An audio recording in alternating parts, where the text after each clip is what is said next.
It's time to get to it. And I haven't looked back. Why do you think so many investors overlook this piece? Today, what my real estate business looks like is all I do now is I either remodel or I build new construction, and I build them to suit just for this sober living.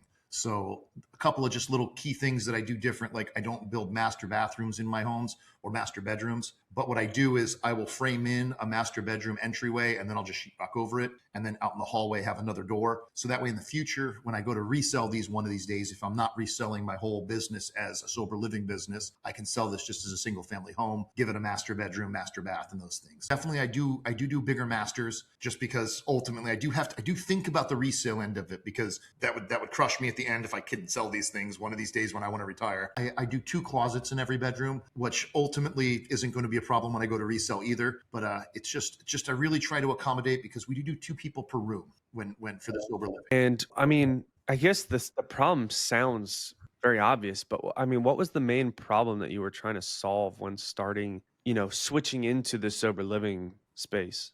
Well, there were 2 things. The first and most evident one was I really started doing this when COVID hit. I live in Washington State, and we got hammered with restrictions. I mean, honestly, I just, it was like I woke up one morning and just no one paid their rent. And I reached out to every one of my tenants. Hey, what's going on? How can I help? Did you lose your job? No, I didn't lose my job. Everything's going good, but I don't have to pay rent anymore. What do you mean you don't have to pay rent anymore? They're like, no, I don't have to pay rent anymore. It came down. There's nothing you can do. And they were absolutely not wrong. There was literally nothing I could do. There were 2 ways to get people out of a house in Washington at that point: if you were going to move into it or if you were going to sell it. So I started down that path of selling all of my homes, and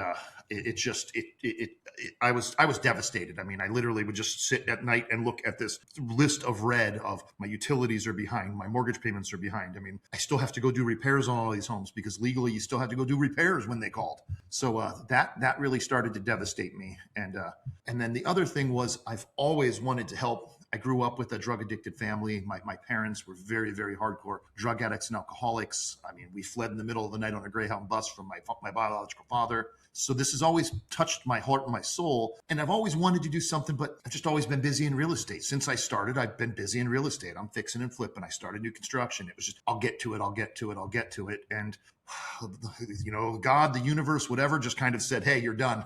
It's time to get to it. And I haven't looked back. Why do you think so many investors overlook this piece?